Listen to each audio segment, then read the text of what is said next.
안녕하세요. 명화 속 상징입니다. 오늘은 헝가리 부다페스트 미술관으로 떠나겠습니다.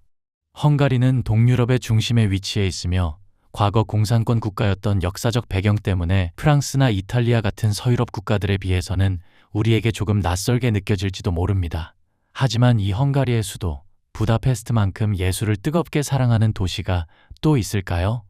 도시 곳곳에 자리 잡은 미술관만 해도 무려 100여 개가 넘는다는 사실이 이를 증명합니다. 부다페스트는 사람들이 일상 속에서 미술을 더 가깝게 느낄 수 있도록 계절마다 미술관을 활용한 다채로운 예술 행사를 끊임없이 열고 있는 진정한 예술의 도시입니다. 수많은 미술관 중에서도 오늘 우리가 주목할 곳은 바로 다뉴브강이 유유히 흐르는 부다페스트 미술관입니다. 이 미술관의 역사를 거슬러 올라가면 1906년 당시 명망 높던 에스테르하지 가문의 방대한 컬렉션을 바탕으로 그 화려한 문을 열었습니다. 이곳은 단순한 전시 공간을 넘어 헝가리 예술의 자부심이 집결된 장소이기도 합니다. 부다페스트가 지닌 또 하나의 특별함은 바로 보존의 역사에 있습니다. 과거 공산국가 체제 아래 서방 국가들처럼 급격한 산업화를 겪지 않았고 세계대전의 참화 속에서도 연합국의 대규모 폭격을 기적적으로 피해갈 수 있었습니다. 그 덕분에 부다페스트는 중세의 아름다운 건축물들이 여전히 눈부신 빛을 발하며 전 세계 여행자들의 발길을 끌어모으고 있습니다. 고풍스러운 거리를 걷는 여행의 설렘과 시대를 초월한 명화 감상을 동시에 즐길 수 있는 그야말로 시간이 멈춘 듯한 보석 같은 도시입니다. 그럼 작품 속으로 들어가 볼까요? 18세기 건축회화의 거장 프란츠 자버 칼팔코의 이 작품 앞에 서면 우리는 묘한 정적을 느끼게 됩니다.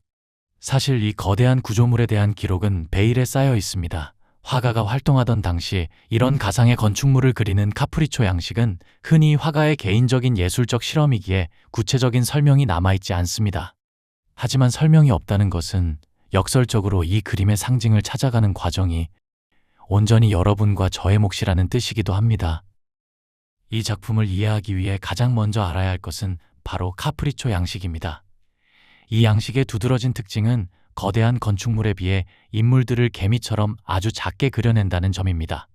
화폭 속 인물은 주인공이 아니라 오직 주제를 강조하기 위해 존재할 뿐이며 이를 통해 관객은 유한한 인간의 모습과 대비되는 웅장한 역사, 그리고 거대한 물질이 뿜어내는 신성한 무게감을 느끼며 세상은 정말 거대하고 신비롭구나 라는 겸손한 마음도 경험케 합니다.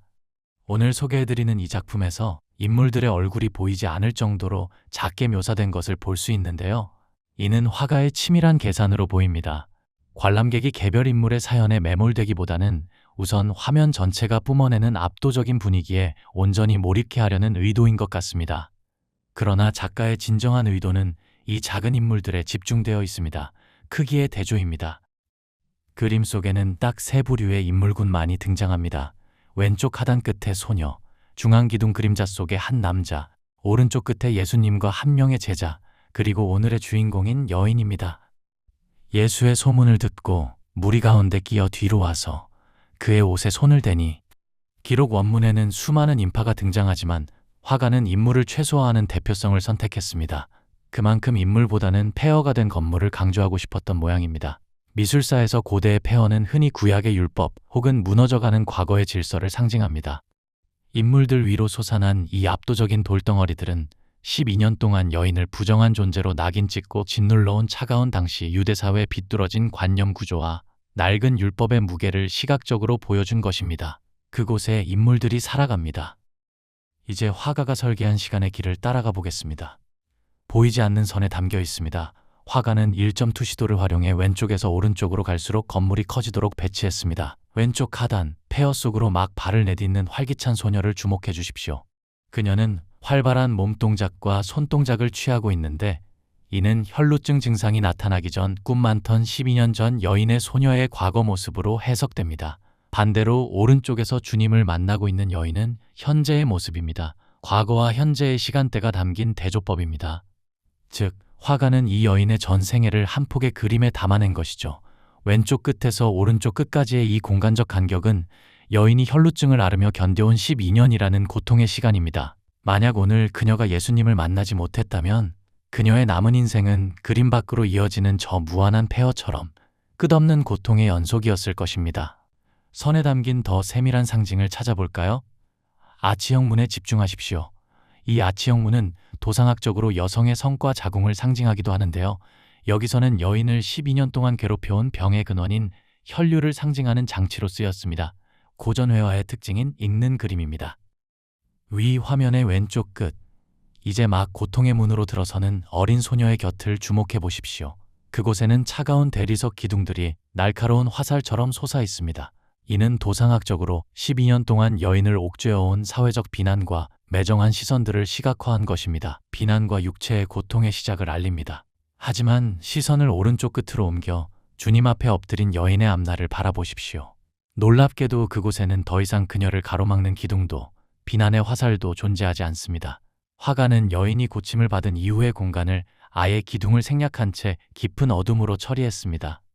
이는 병의 근원이 완전히 끊어졌음을 의미할 뿐만 아니라 예수님의 은혜의 기적으로 말미암아 그녀를 괴롭히던 세상의 모든 정죄와 비난이 영원히 사라졌음을 선포하는 것입니다.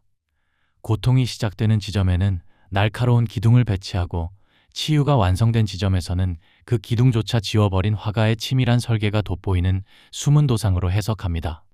대리석이 품고 있는 수직의 선들을 보십시오.